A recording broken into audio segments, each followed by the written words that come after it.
The stars were cold and silent when the signal came. Tella stood at the window of the medical station, her crystalline body catching the light of distant suns. She was a healer of the Valori, a species known across the galaxy for their gentle nature and their gift for medicine. Her people had never known war. They had never needed to. The universe, they believed, was a place of peace and order. That belief died in a flash of weapons fire. The first explosion shook the station, so hard that Tella fell against the wall. Warning lights turned the corridors red. Alarms screamed in a language she understood too well. Attack. They were under attack.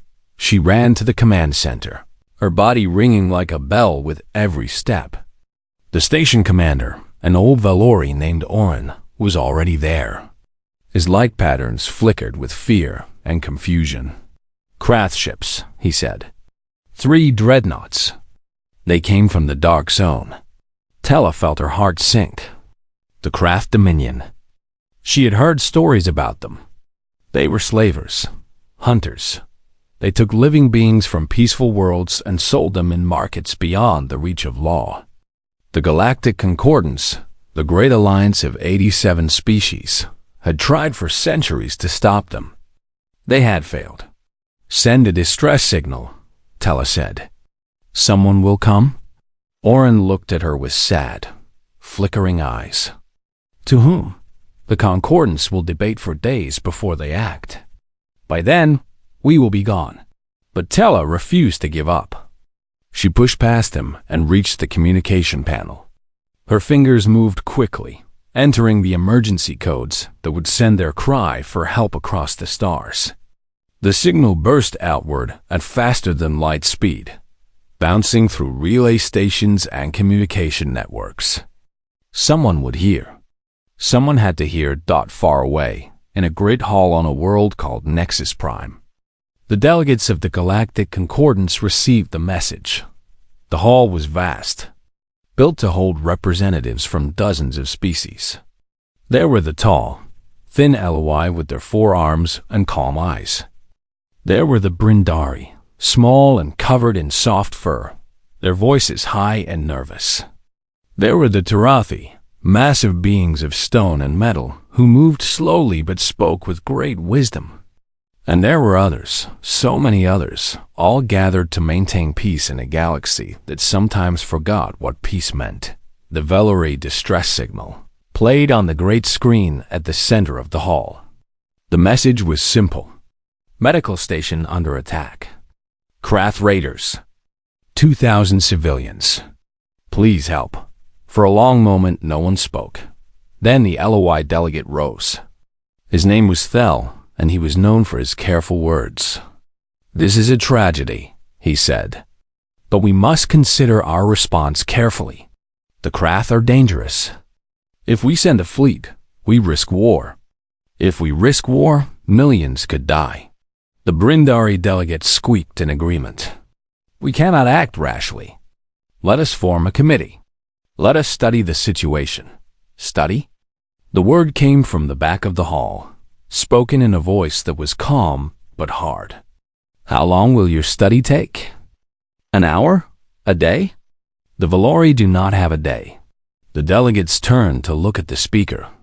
He was tall for his species, with broad shoulders and dark eyes that seemed to see everything. His uniform was simple but neat, marked with the symbols of a military rank that most aliens did not understand. His name was Admiral Wu Tae-sung, and he was human. Humans. The word carried weight in this hall, and not all of it was good. Everyone knew about humans. They came from Earth, a Class 12 Deathworld, one of the most dangerous planets in the known galaxy. Their world had crushing gravity, a poisonous atmosphere of oxygen and nitrogen, extreme weather, and countless predators. By all logic, no intelligent life should have evolved there. And yet, somehow, humans had not only survived but thrived. They had joined the Concordance 50 years ago. In that time, they had been quiet, mostly keeping to themselves. They traded. They explored.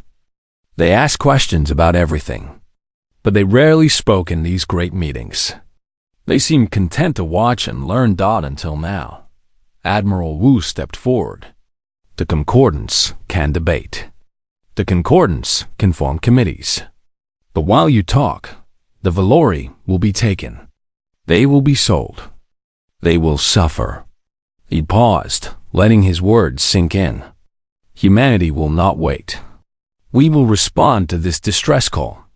We will do it alone if we must. The hall erupted in whispers. The Tarathi delegate rumbled. You would risk war with the Krath? For a species that is not your own? Admiral Wu met his gaze. We would. Why? The question came from a dozen voices at once. The Admiral was silent for a moment. Then he said, because they called for help. And where we come from, that means something. The delegates did not understand. They could not understand. On their gentle worlds, with their mild climates and peaceful histories, they had never known what it meant to struggle. They had never known hunger, or cold, or the fear of predators in the night. They had never built fires to keep the darkness away, or fought beside strangers because fighting alone meant death. But humans knew. They had spent their entire history learning that lesson. They had learned it in caves, in forests, in deserts, and in frozen wastelands. They had learned it in wars and plagues and natural disasters. And the lesson was simple. When someone calls for help, you answer. Admiral Wu turned and walked out of the hall.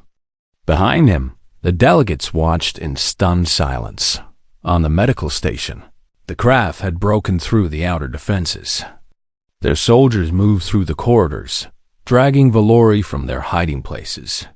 Tella hid behind an overturned medical bed, watching as her friends and colleagues were taken away. Their light patterns flickered with terror. Some of them called out her name. She wanted to help. She wanted to fight. But she did not know how. Her people had never learned how. Violence was not in their nature. They were healers, not warriors. A Krath soldier found her. He was tall and covered in dark scales, with teeth like knives and eyes like black holes. He grabbed her arm with a grip that burned. This one looks healthy, he said to his companion. She will fetch a good price. Tella tried to pull away, but she was too weak. The Krath were strong, bred for conquest on a harsh world. Not as harsh as some worlds, perhaps. Not as harsh as Earth, but harsh enough to make them powerful. As they dragged her toward their ship, Tella looked up at the stars. She had sent her message. She had done everything she could. Now all she could do was hope.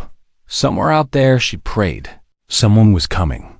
She did not know that her prayer had already been answered. She did not know that across the galaxy, great engines were roaring to life. That human soldiers were checking their weapons. That human ships were plotting courses through hyperspace. She did not know that the Deathworlders were coming. And the Krath, in all their arrogance, had no idea what they had awakened. Above the blue marble of Earth, Orbital Command Station Baekdu hung in the endless black. It was humanity's eye in the sky, a great wheel of metal and light that watched over their homeworld and commanded their fleets among the stars. For 50 years, it had waited. For 50 years, humanity had watched and learned and prepared. Today, the waiting ended. Admiral Wu Taesung stood in the command center, surrounded by screens that showed star maps and fleet positions. His message from Nexus Prime had arrived 10 minutes ago. Already, the station was alive with activity. Officers ran to their posts. Communication channels crackled with orders. The great machine of human military might was waking up. "Get me the 7th Expeditionary Fleet," the Admiral said. A young officer nodded and opened the channel. Within seconds, a face appeared on the main screen.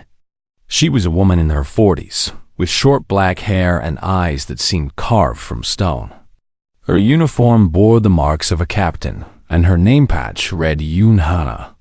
"Admiral," she said, "we received the alert. What are our orders?" Admiral Wu studied her face. He had served with Yunhana for 15 years. He knew her better than most. She was cold in a way that made some people uncomfortable. She rarely smiled. She rarely raised her voice. But he had seen her in battle, and he knew that behind that frozen mask was a mind sharper than any blade and a heart that burned for those under her protection. "Captain Yoon," he said, "a Valori medical station has been attacked by the Krath Dominion. 2,000 civilians are being taken as slaves. The Concordance is still debating what to do. I told them we would not wait." Captain Yoon did not blink. "Understood. We will be ready to jump in 30 minutes. Make it 20. "Yes, sir." The screen went dark. Admiral Wu turned to look out the window at the fleet gathered in orbit. 12 ships, the pride of humanity's stellar navy. They were not the biggest ships in the galaxy. They were not the most elegant. But they were crewed by humans, and that made all the difference. On the flagship Taibang, Captain Yoon walked through the corridors with quick, steady steps. Crew members snapped to attention as she passed. She did not acknowledge them with words, only with small nods. There was no time for ceremony. There was only the mission. She reached the bridge and took her seat in the command chair. Around her, her senior officers were already at their stations. Lieutenant Beijun sat at the tactical console. He was a large man with arms that looked too big for his uniform. Half of his face was covered with thin metal-lined cybernetic implants from his days as an infantry soldier. He had fought in 3 ground wars before joining the fleet. Violence was a language he spoke fluently. Dr. Kang Sua stood near the medical station, checking her equipment. She was small and quiet, with glasses that made her look more like a professor than a starship officer. But her hands were steady, and her knowledge of alien biology was unmatched in the fleet. Ensign Park Day sat at the communications console, his fingers trembling slightly over the controls. He was young, barely 22, fresh from the academy. This was his first real mission. He had dreamed of the stars his whole life. Now he was afraid he might not live to see them again.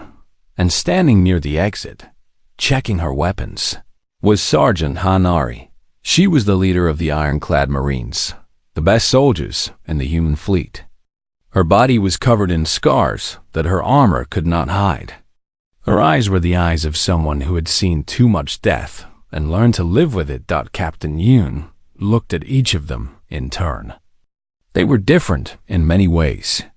Different backgrounds, different skills, different fears. But they were all human. And that meant they shared something that no alien could understand. They shared a planet that had tried to kill them every day.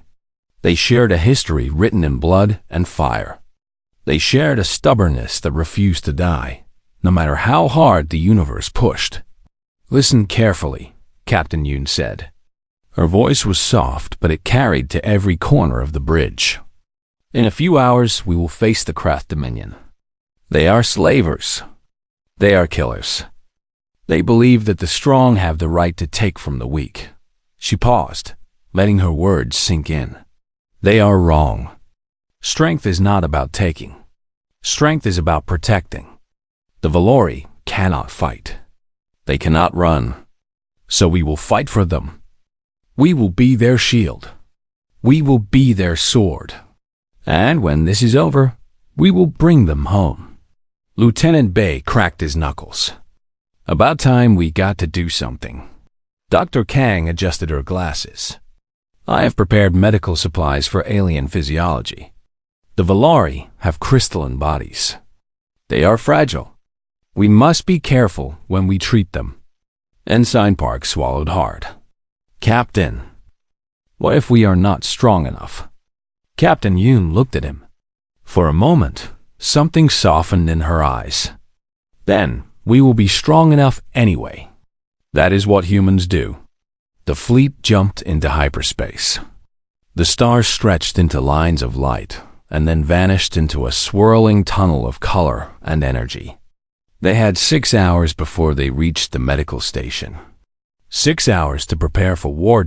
In his small cabin, Ensign Park pulled up the files on the Valori. He wanted to understand the people they were going to save. The Valori were old. Their civilization had existed for 100,000 years. They had never known war because they had never needed to. Their world was gentle, with warm rains and soft winds. Their bodies were made of living crystal that sang with light when they spoke. They lived for 400 years and spent most of that time learning the arts of healing. They were beautiful. And they were helpless. Park thought about Earth. He thought about the hurricanes and earthquakes. He thought about the wolves and sharks and diseases that had killed so many of his ancestors. He thought about the wars that humans had fought against each other, again and again, learning through pain how to survive. The Valori had never learned those lessons. They had never needed to. Now, the Krath were teaching them what the universe could really be like. And the Valori did not know how to respond. But humans knew. Humans had always known. In the Marine barracks, Sergeant Hanari gathered her squad. There were 20 of them, all veterans, all volunteers. They wore heavy armor and carried weapons that could punch through starship hulls. But more important than their gear was their spirit. "Listen up," Hanari said. "This is not a normal mission. We are going aboard a Krath dreadnought to rescue civilians. The Krath will not surrender easily. They will fight. They will try to use the hostages as shields. We cannot let them." One of the Marines raised his hand. "Sergeant, what are our rules of engagement?" Hanari's eyes hardened. "Kill anyone who tries to stop us. But do not kill anyone who surrenders. We are not like them. We fight to protect, not to destroy. Remember that." The Marines nodded. They understood. As the hours passed, the fleet drew closer to its destination. Captain Yoon sat alone in her quarters, looking at a small photograph. It showed a young girl with bright eyes and a wide smile. Her daughter. She was back on Earth, safe and sound, waiting for her mother to come home. Yoonhana had made many hard choices in her life. She had sent soldiers to their deaths. She had ordered attacks that killed thousands. She had done terrible things in the name of peace, but she had never forgotten why she did them. She did them so that children like her daughter could sleep safely at night. She did them so that the universe would be a little less cruel. She did them because someone had to. The alarm sounded. They were approaching the medical station. Captain Yoon stood up, put the photograph away, and walked to the bridge. Her face was calm. Her heart was ready. The galaxy was about to learn what happened when humanity went to war. The Krath dreadnought Bonecrusher hung in space like a predator resting after a hunt. It was massive, covered in dark armor and weapons that pointed in every direction. Beside it, 2 more dreadnoughts guarded the captured medical station. The Valori station looked so small next to them, like a jewel held in the claws of monsters. Commander Vrock stood on the bridge of his ship, watching his soldiers load the last of the prisoners onto transport shuttles. He was pleased. This raid had been easier than expected.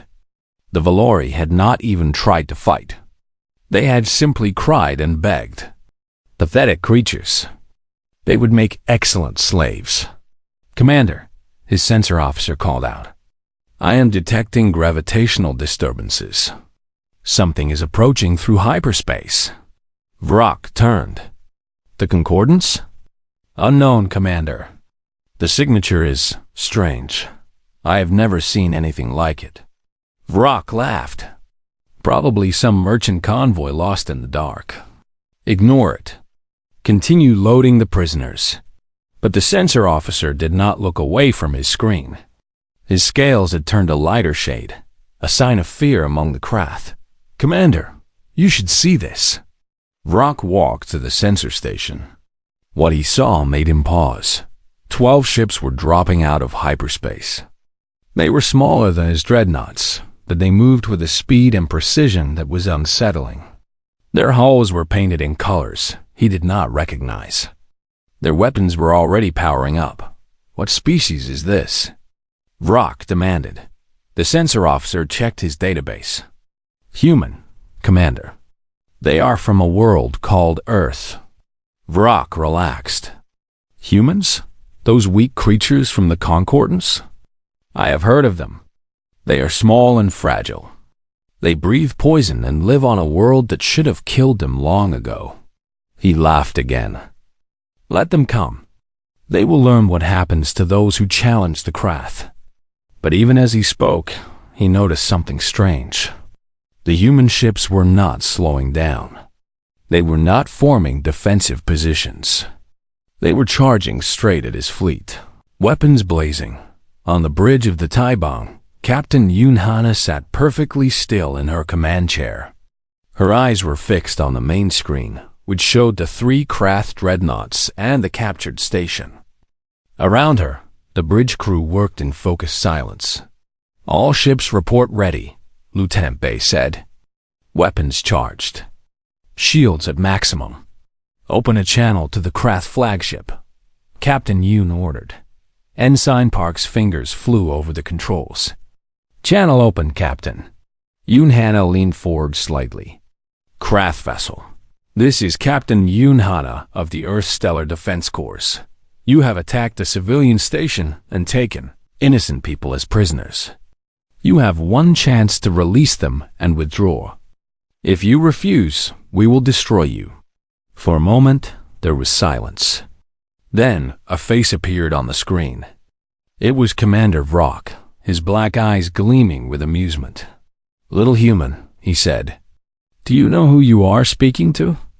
"I am Vrock, Slayer of Worlds, Commander of the Bone Crusher. I have taken 1,000 worlds and broken 1,000 armies. You are nothing but insects. Go home before I add your ships to my collection." Captain Yoon did not respond.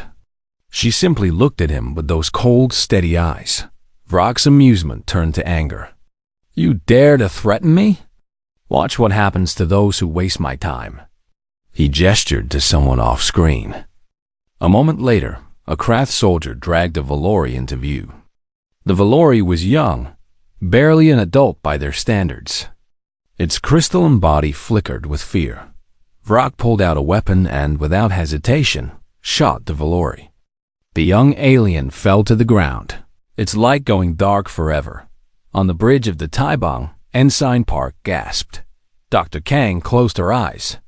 Lieutenant Bay's hands tightened into fists. Captain Yoon did not move. But something changed in her eyes. Something hard and cold and terrible. "That was your choice," she said quietly. Then she cut the channel. The bridge was silent for 1 second. 2 seconds. "All batteries," Captain Yoon said. Fire. The human fleet erupted in light and thunder. Missiles streaked through space like angry stars. Energy beams cut through the darkness. The Taibang led the charge, its guns roaring in a symphony of destruction. Commander Vrock had expected the humans to be slow and clumsy, like most concordant species. He had expected them to follow predictable patterns, to make careful moves and wait for orders. He was wrong. The human ships moved like hunting animals. They darted and weaved, attacking from multiple angles at once. They did not follow standard formations. They improvised. They adapted. They struck at weak points that Vrock did not even know he had. "Return fire!" Vrock screamed. "Destroy them!" His dreadnoughts turned their massive guns toward the human fleet. They fired. They hit some of the smaller ships, damaging their shields. But the humans did not stop. They did not slow down. They did not retreat. They kept coming. Lieutenant Bay was in his element. His cybernetic implants connected him to the ship's tactical systems, letting him see the battle as if he were floating in space himself. He saw every Krath ship, every weapon, every weakness. "Target their engine cores," he said. "If we take out their drives, they cannot escape." Captain Yoon nodded. "Do it." The human ships focused their fire on the engine sections of the craft dreadnoughts. One by one, the great ships began to slow. Explosions bloomed along their hulls. Secondary systems failed. Lights flickered and died. On the Bone Crusher, alarms screamed. Vrock could not believe what he was seeing. His fleet, his invincible fleet, was being torn apart by creatures he had dismissed as insects. How? He roared. How are they doing this? His tactical officer, who was missing an arm from a previous battle, looked at him with grim respect. They are Deathworlders, Commander. I told you the stories. Their world has gravity 3 times stronger than ours. They breathe air that would burn our lungs. They evolved hunting predators that could kill a Krath with one blow. Vrock stared at the screen. The human ships were still coming, still firing, still winning. And now he understood something terrible. He had made a mistake. He had woken something that should have been left sleeping. In the marine bay of the Taibang, Sergeant Hanari gathered her soldiers. The ship shook with each hit it took, but she stood steady, as if the battle outside meant nothing. Listen up, she said. The captain is going to get us close to the Krath flagship. We are going to board it and rescue the hostages. The Krath will fight us. They will try to kill us. They will fail. The Marines checked their weapons. They sealed their armor. They'd prepared for what was to come. Hanari looked at each of them. These were her people. Her family. She would die for any of them. And they would die for her. Remember, she said, we are not monsters. We are soldiers. We fight to protect, not to destroy. But if anyone tries to hurt those civilians, show them no mercy. The Marines roared their agreement. Outside, the battle raged on. The craft dreadnoughts were crippled now, their weapons falling silent one by one. The human fleet surrounded them like wolves around wounded prey. Captain Yoon gave the order. Sergeant Hanari, you are cleared for boarding. Bring our people home. Hanari smiled, a cold and dangerous smile. With pleasure, Captain. The boarding pods launched. They crossed the space between the ships in seconds, crashing into the hull of the Bone Crusher like fists punching through paper. The Krath had never faced human soldiers before. They had never felt human fury. They had never understood what it meant to be prey. They were about to learn. The boarding pod punched through the hull of the Bone Crusher with a sound like thunder. Metal screamed and tore. Sparks flew in all directions. And then the hatch opened, and Sergeant Hanari stepped into hell. The corridor was dark and hot. The air was thick with smoke and the smell of burning metal. Red emergency lights flickered on and off, casting strange shadows on the walls. The gravity was higher than Earth standard, and the atmosphere was laced with gases that would kill most species. Hanari barely noticed. Her armor adjusted automatically. Her body, forged on a world far more dangerous than this, adapted within seconds. She raised her weapon and moved forward. Behind her, the ironclad Marines poured out of the pod. They moved in perfect formation, covering every angle, watching every shadow. They were the best soldiers humanity had ever produced. And they were angry. Hostages are in the lower decks. Lieutenant Bay's voice came through the communication system. Follow the path I am sending to your display. Hanari checked her helmet screen. A glowing line appeared, showing the route through the ship. It was long and full of turns. There would be enemies at every corner. Good, she thought. Let them come. The first Krath soldiers appeared within moments. They were big, covered in dark scales, carrying weapons that looked too heavy for most creatures to lift. They screamed war cries and charged at the humans. Hanari did not scream. She did not hesitate. She simply raised her rifle and fired. The first Krath fell. Then the second. Then the third. The Marines moved forward like a wave, unstoppable and precise. The The Krath had never faced anything like this. Their weapons hit human armor and barely scratched it. Their claws could not pierce human defenses. Their strength, which had crushed so many species before, was not enough. "They are coming from the left," a Marine shouted. Hana turned and saw more Krath pouring out of a side corridor. She grabbed a grenade from her belt, pulled the pin, and threw it into the middle of them. The explosion sent bodies flying. "Keep moving," she ordered. "We stopped for nothing." They pushed deeper into the ship. The Krath tried everything to stop them.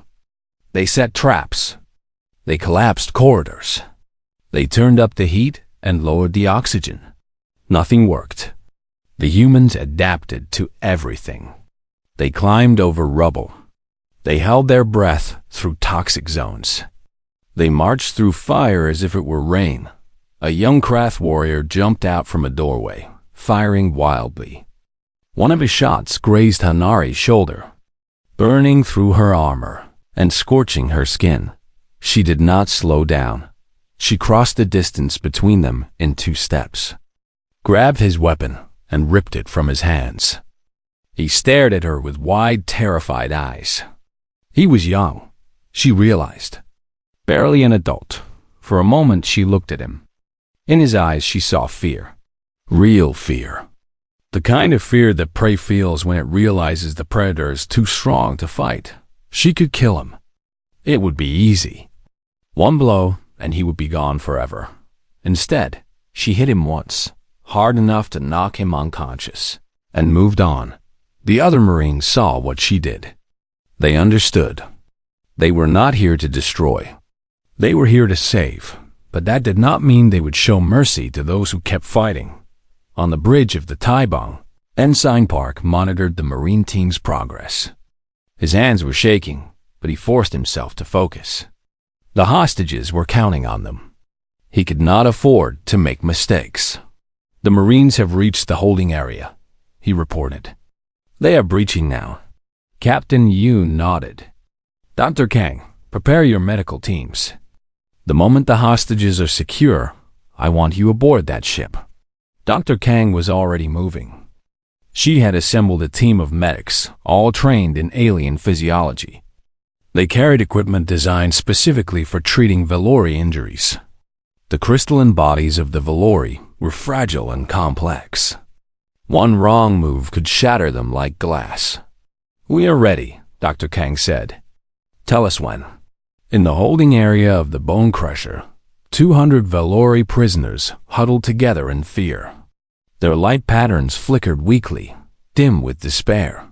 They had watched their friends be taken away. They had heard the sounds of battle. They did not know who was fighting or why. Tella sat among them, holding a young Valori child in her arms. The child's light was almost gone. She was dying of shock and fear. "It will be all right," Tella whispered, though she did not believe it. "Someone will come?" As if in answer, the door exploded inward. Tella screamed and covered the child with her body. She expected to see Krath soldiers coming to take more prisoners. Instead, she saw something else entirely. A figure stood in the doorway. It was covered in armor that smoked from recent battle. It held a weapon that still glowed with heat. Behind it, more figures moved, spreading out to secure the room. The first figure reached up and removed its helmet. Underneath was a face Tella had never seen before. Flat features, small eyes, strange skin that was neither scaled nor crystalline. Human, Tella realized. They were human. "It's okay," the human said. Her voice was rough but gentle. "You are safe now. We are here to take you home." Tella stared at her. You came? But why?" "We are not your kind." Sergeant Hanari smiled. It was a tired smile, but a real one. "You called for help. That is enough." The other Marines fanned out, checking on the prisoners, making sure no Krath were hiding among them. Dr. Kang and her team arrived moments later. Rushing to treat the wounded doctor, Kang knelt beside Tella and the dying child. She scanned the young Valori with her medical device and frowned. She is in severe shock. Her crystal matrix is destabilizing. She looked at Tella. I need to stabilize her light patterns. Can you help me? Tella nodded. She was a healer. This was what she was born to do. Together, they worked on the child. Dr. Kang used her human technology to stop the physical damage. Tella used her Valori gifts to calm the child's spirit. Slowly, the child's light began to grow stronger. Her pattern steadied. She will live, Dr. Kang said. Tella looked at her with wonder. How do you know so much about our bodies? No one in the Concordance has ever studied us so well. Dr. Kang shrugged. We study everyone. We want to help. On the bridge of the Bone Crusher, Commander Vrock watched his defeat unfold on the screens. His ships were crippled. His soldiers were being overwhelmed. The humans had taken everything from him in less than an hour. He opened a channel to the human flagship. When Captain Yoon's face appeared, he was surprised at how calm she looked. There was no anger, no hatred. Just cold, quiet determination. You have won, Vrock said. But this is not over. The Dominion will hear of this. They will come for you. They will destroy your precious Earth and everyone on it. Captain Yoon looked at him for a long moment. Then she spoke, her voice as cold as the space between stars. Let them come. We have been fighting for our survival since the first human crawled out of the ocean and gasped for air. We have faced ice ages and plagues and predators that would give your nightmares nightmares. We have killed each other in wars that lasted generations. And we are still here. She leaned forward slightly. You asked me earlier what kind of creatures would cross a galaxy for strangers. I will tell you. We are the creatures who learned that the only way to survive is to look after each other. The Valori are strangers, but they are also our friends. And we protect our friends. She paused. Remember that. And remember us. The channel went dark. Vrock sat alone on his broken bridge, surrounded by the bodies of his crew. He had conquered worlds. He had broken armies. But today, he had met something stronger than all of them. He had met humanity, and he was afraid. The battle was over. The silence that followed was almost as loud as the guns had been. The three craft dreadnoughts drifted in space, broken and dark. Their weapons were destroyed. Their engines were dead. Their crews were either captured or fled. The great hunters had become the hunted, and they had lost. Around them, the human fleet held position. The ships showed signs of damage, their hulls scarred by weapons fire, but they were still standing. Still strong. Still ready to fight if needed. On the medical station, the Valori survivors were being treated and prepared for transport. The human medics worked alongside Valori healers, two species that had never met before. United by a single purpose, to save lives. Tella walked through the corridors of her station, seeing the damage for the first time. Walls were cracked. Equipment was destroyed. Bodies of her friends lay covered in white sheets, waiting to be honored. She stopped beside one of the bodies. It was Oren, the station commander. He had died trying to protect the others. His light was gone forever. A hand touched her shoulder. She turned and saw Dr. Kang standing there, her human face tired but kind. I am sorry, Dr. Kang said. We could not save everyone. Tella's light flickered with grief. You came. That is more than anyone else did. They stood together for a moment. Two healers from different worlds, sharing the weight of what had happened. On the Taibang, Captain Yoon held a quiet meeting with her senior officers. The mission was complete, but she knew that this was only the beginning. The Concordance will have questions, Lieutenant Bay said. They will want to know why we acted without their permission. Captain Yoon nodded. Let them ask. We did what was right. If they cannot understand that, the problem is with them, not us. Ensign Park looked up from his station. "Captain, I am receiving a transmission from Concordance headquarters. They want to speak with you immediately." Yoon Hannah smiled, just slightly. "Tell them I will be with them shortly, after I check on our wounded." She stood and walked to the medical bay, where the injured were being treated. Some of them were human. Some of them were Valori.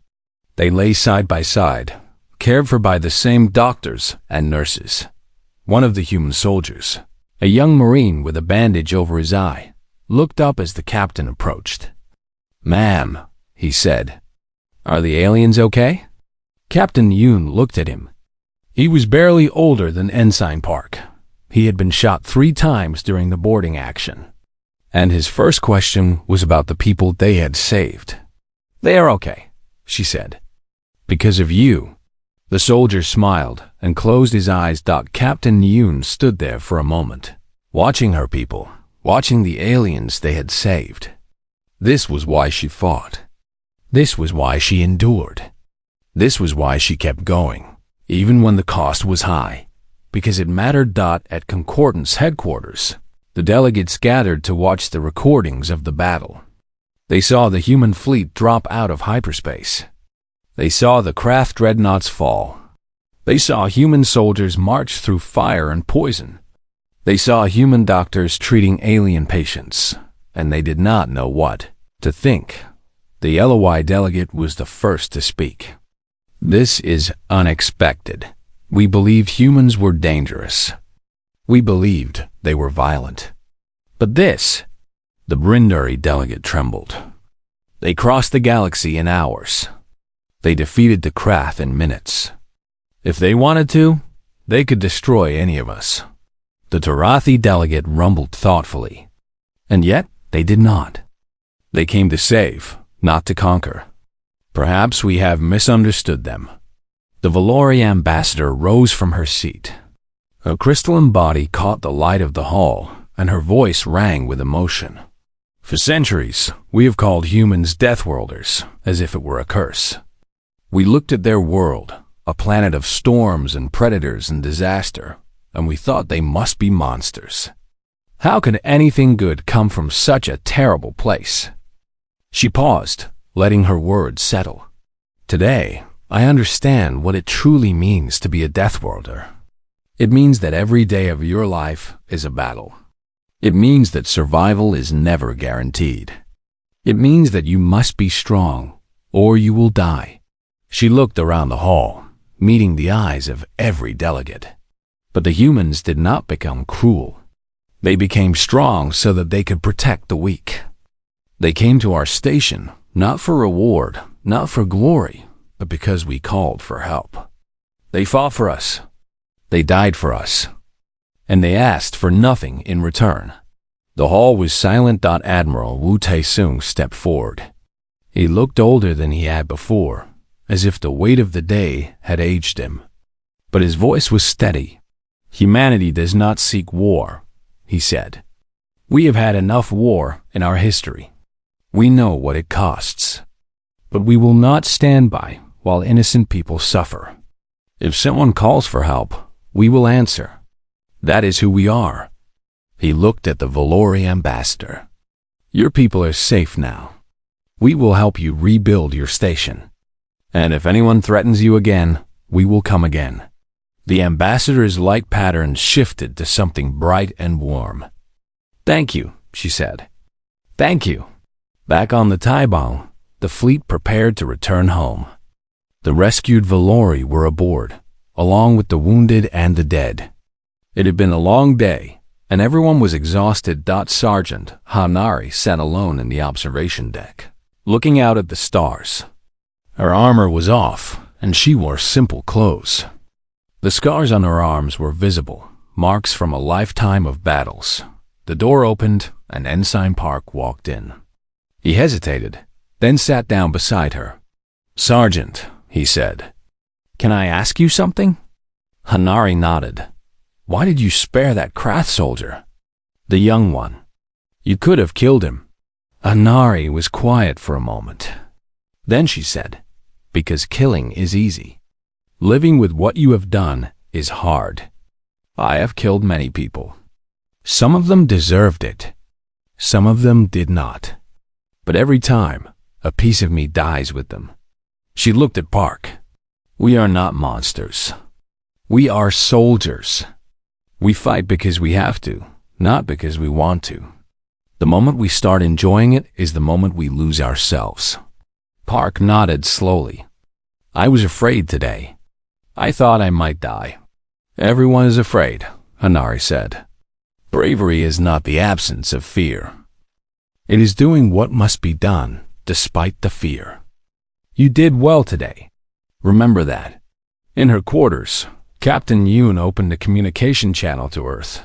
Her daughter appeared on the screen, smiling and waving. Mom, when are you coming home? Captain Yoon felt something warm spread through her chest. Soon, my love. Very soon. Did you help people today? Captain Yoon smiled. Yes, we helped many people. Good. You are the best mom. The screen went dark. Captain Yoon sat in silence, letting the moment settle over her like a blanket. On the observation deck, Tella found Dr. Kang looking out at the stars. The human doctor turned when she approached. How are you feeling? Dr. Kang asked. Tired, Tella admitted. But grateful. I wanted to thank you. For everything. Dr. Kang shook her head. You do not need to thank us. This is what we do. Tella studied her. Why? Why do humans care so much about others? Dr. Kang thought about the question. Because we know what it is like to be alone. For a long time, we were the only intelligent species we knew. We had no one to help us when we were in trouble. No one to save us when disaster struck. We had only each other. She smiled. So we learned to take care of each other. And now that we have found others in the galaxy, we want to take care of them too. Because no one should have to face the darkness alone. Tella's light patterns shifted to something soft and grateful. She reached out and touched Dr. Kang's hand, a gesture of friendship in her culture. Thank you, she said. For everything. The fleet jumped into hyperspace, carrying its wounded and its weary home. Behind them, the galaxy buzzed with news of what had happened. The story spread from world to world, from species to species. The humans had come. They had fought. They had won. But more than that, they had shown mercy. They had shown kindness. They had shown that strength and compassion could exist together. In the years that followed, many things would change. The Grath Dominion would learn to fear humanity. The Concordance would learn to respect them. And species across the galaxy would learn a new word for the creatures from Earth. Not Deathworlders. Guardians. And somewhere. On a small planet of storms and fire, humans continued to do what they had always done. They looked up at the stars, and they wondered what was out there. And when the calls for help came, they answered, because that was who they were. That was who they had always been. The end.